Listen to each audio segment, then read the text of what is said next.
Okay, what is up, YouTube? You guys like the new light? I know I posted on Facebook that I installed this new light. Let me take you off the stand here real quick. Check this out. Bam. Just a little cheap. Dude, and it was at $5 at Walmart on the discount aisle. And look at how amazing that lighting is. It is so much better than it was. Oh, dude, I'm so excited. Yay, improvement on my videos. So, I know I posted on Facebook about this and you guys have not seen a video. Two reasons. I broke it when I was going to shoot some running footage.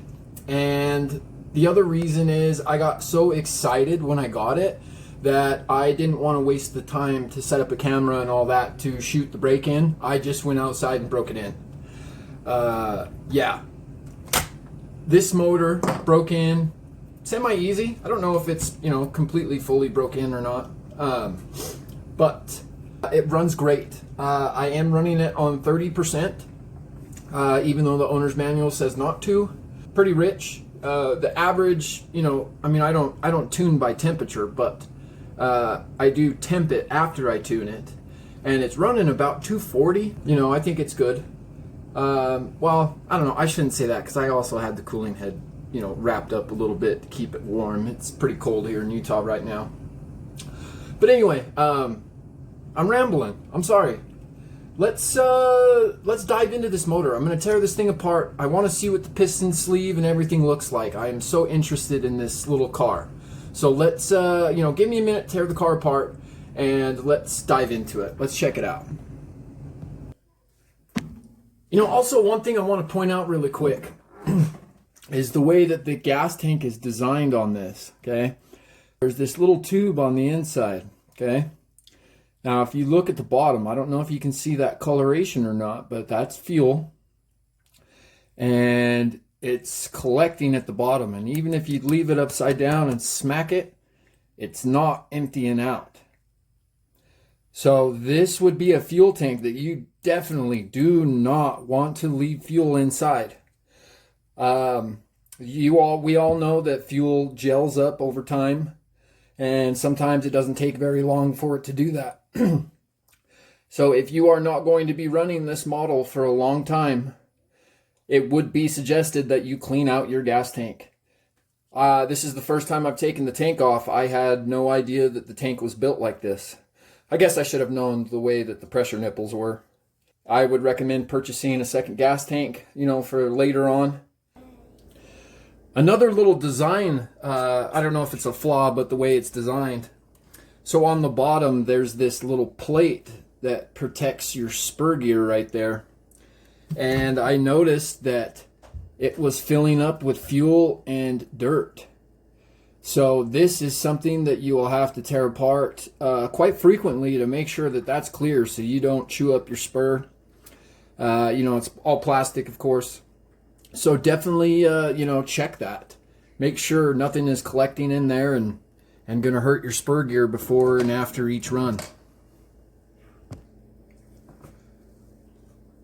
And last thing about the buggy, before we dive into the motor, is I was able to get one of those Emax servos to fit. Now, it didn't fit perfectly. The two servo, hang on, whoa, way out of camera. But anyway, the two servo mounts in there, they both needed to be sanded down ever so slightly to get that servo in there, to get it to sit right. But at first I just forced it in there and screwed it down, and then that was fine too. You don't have to get crazy with it to make these servos work. So this is an absolute must in my opinion. My buggy really wasn't turning, and that's why I actually had one of these sitting around from my son, and so I tried to see if I can make it work and make it fit, and it does fit and work, and it works absolutely fabulous. All right, now let's get into what I wanted to show you guys. Sorry for all that other gibberish, but it is relevant to this vehicle. So, good knowledge to have. So, I dig the way that they did this. It's kind of cool. So I wish the pipe was metal. But, you know, for $159, what can you say? At least you're getting a good metal header. I love it. I think it's cool. It's really long, which, you know, definitely helps the performance of this motor. I just wish I could figure out a metal pipe for it. I know my camera's not focusing all that great on it because it's black, but really cool. They even got the little gasket. I don't know. I'm so intrigued by this little motor. I don't know. I dig it. I'm sorry, guys. My bad. And then they used, you know, pipe springs. The little itty bitty pipe springs to hold it in. You know, I thought that was cool too. But yeah, I'm a nerd.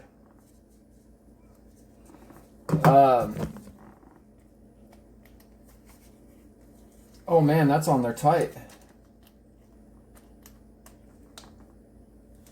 Yeah, that was on there tight.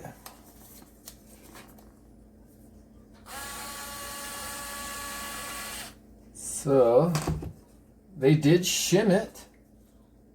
So that's cool. They at least shimmed it.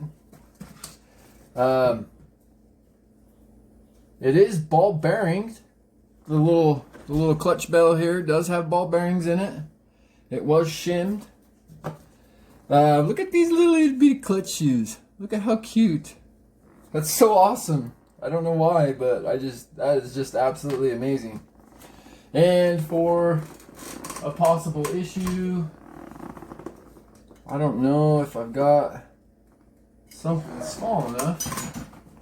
Shoot. I have to crescent wrench that thing. That is an itty bitty little flywheel nut there. Sorry if you're out of frame. Oh yeah, I'm gonna have to figure this out. Hang on, pause. All right, I'm back. So this is interesting. It's one of those little pilot crankshaft things. It's got like a weird little flywheel pin tool thing, or pin nut thing. That's interesting. That's awesome.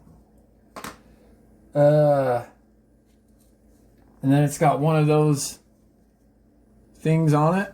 Not sure what you call those, but I have seen this. So if you guys watch Nitro Talk with Todd, about 2 weeks ago, he did a video on a Sen 16 that a viewer sent him. It was me that sent him that motor.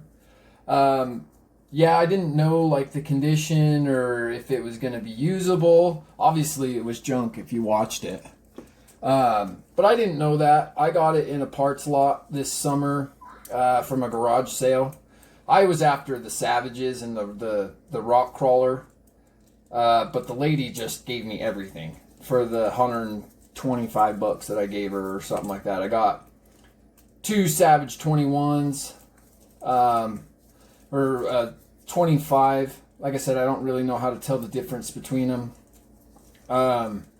And then I got an SCX 10, and there was a couple of motors in there. There was you know, like a buggy chassis, like an OFNA buggy chassis, it looks like, which that's not complete. So I ended up, you know, just scrapping it, really. I mean, it's in a bin, but I don't know what the hell to do with it because it's pretty much garbage to me. Because I don't have the other parts, and I don't know exactly what it is, so finding parts for it's going to be pretty difficult unless somebody else knows what it is and can tell me. So I am sure glad that did not fall apart on me, or there would have went $25. The pull starter on this thing is extremely expensive for some reason. But yeah, wildly expensive. Actually, let's pull off that cooling head real quick before pulling off that back plate. But I just absolutely adore this little motor. I was kind of, you know, on the fence about it, you know, when I first got it. But once I found out it was made by SH, I was like, oh yeah, okay, great. I am a super fan of SH. you know, I know that, you know, they're considered low quality, but yeah, I love SH. I love that it's cheap and that it works good. You know, like they start, they run, they're, you know, pretty powerful. Great motor if you're on a budget, which, you know, especially nowadays, most of us are. So it's a great alternative to your super, you know, expensive Novarossis. And I mean, even LRPs are kind of expensive. They're not, you know, over the top, but still, I mean, you're looking at, you know, $200, $150 for, you know, just a motor for your RC, when you can go a little bit cheaper and basically have the same thing. I mean, if you're not racing, I don't see the point of spending all that money on a super high quality engine. Like, it's not, you know, it's not going to benefit you any more to run a cheap motor than it is a good motor when you are a basher like me. You know, I would love to race, but here in Utah we don't have an outdoor track. We have an electric indoor track, which one day I will take you guys over there and let you check it out. It's pretty cool. You know, I used to know the guy that ran it really well, and really enjoyed my time there. But then life changed. You know, I started having children and everything else, and so, you know, I kind of fell out of the whole RC thing for a while. And then I'm back. I'm here. And this go around, I wanted to do something different. I wanted to do Nitro. I never got a chance to really do it as a child. I always wanted it, but my dad just would not let me get a Nitro. He bought me an electric Stampede for my birthday one year, and I absolutely just beat the brakes off of that truck. I wish I still had it. I don't really know what happened to it. I think it got thrown away or something like that, just because it was so beat up and broke. But a great truck. I mean, I love that thing. Oh my gosh, this thing is just so small and so cute. Like, I can't help it. I don't even know how the hell I'm going to get the sleeve out of it. I have to probably use a zip tie, I guess. I don't really know what else to do. I don't want to scratch it up, that's for sure. Give me 1 second. Let me grab a zippy.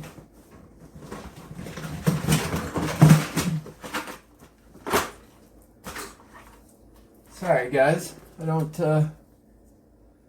try to be prepared.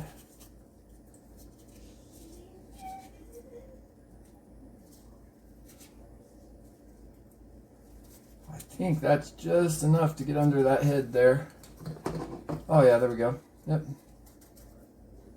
Sleeves out. Well, was out. Screwed that up. It just slid right back in there.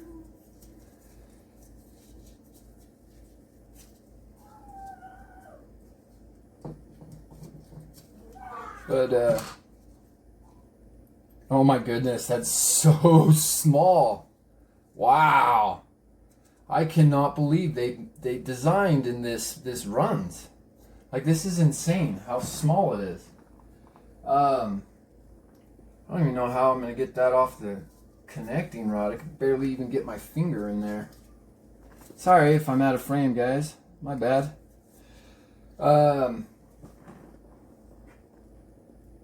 Yeah, I don't really know how to get that out of there. Let me, give me a second. Let me pause, and I'm going to find something to get that out of there. Well, after fighting with it for quite a while, I can't get the piston off the crank. So we're just going to have to do kind of an odd motor video here. But it's just so tight that I cannot get that off that pin. So obviously you can see that the crank is nothing special. And in here you can imagine your induction window is the exact same size as that little thing there, and I mean that's small. You know, one thing I can see is it does have 2 oil grooves on the piston, and there's like no bypass or anything like that. It's all very you know, standard and normal. It is, you know, I'm it's crazy to see that this is round. I would expect it to be rectangular, but it's not. But the machining inside, you know, sorry about the wiggle, guys. The machining inside looks great from my point of view. You know, I mean, this is an SH. This is an amazing little engine. I really wish I could get that piston off. Like, that sucks. So you guys can get a cool view of this thing. So there's the crankcase. So here's our carburetor. So it is metal bodied, which is really neat to see. I dig that. You know, especially out of just something so small and so, you know, cheap. Like, this is the cheapest, you know, miniature you're gonna be able to buy. I do not think anybody makes anything cheaper. So this right here is gonna be your you know, bottom of the line Nitro RC, which, you know, I have had an absolute blast with.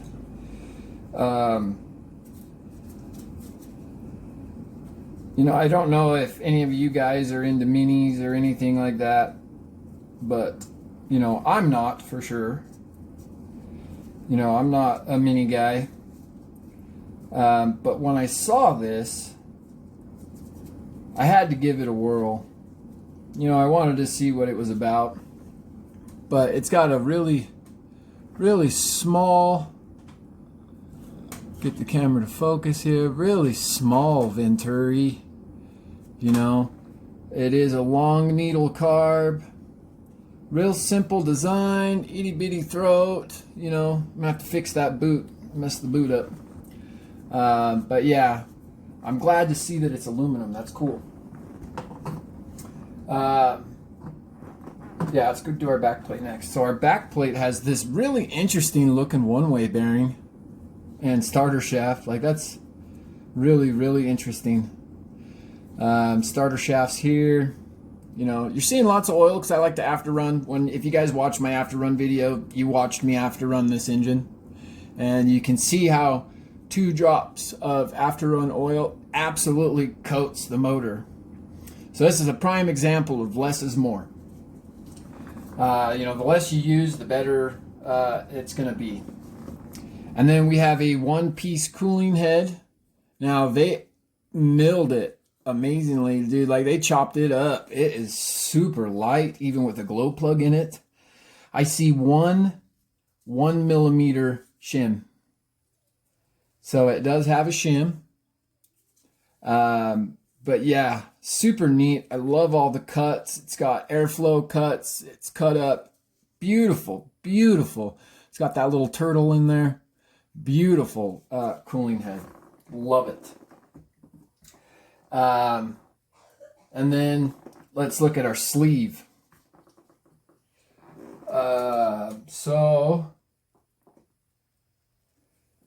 So here is, let me look at it again.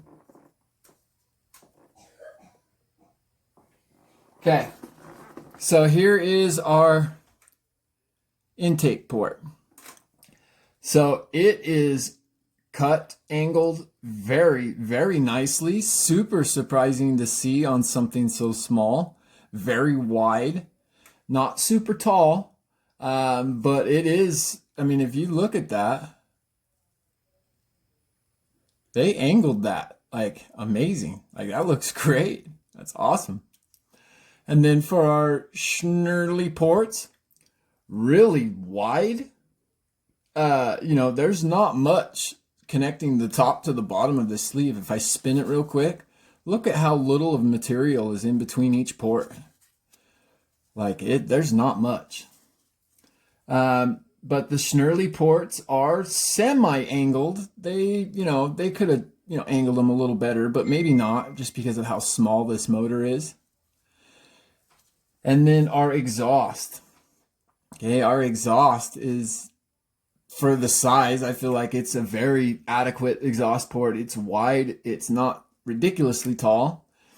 But yeah, look at just how small that sleeve is. Something for reference, a Bic lighter. Look at how small it is. Just itty bitty. So interesting.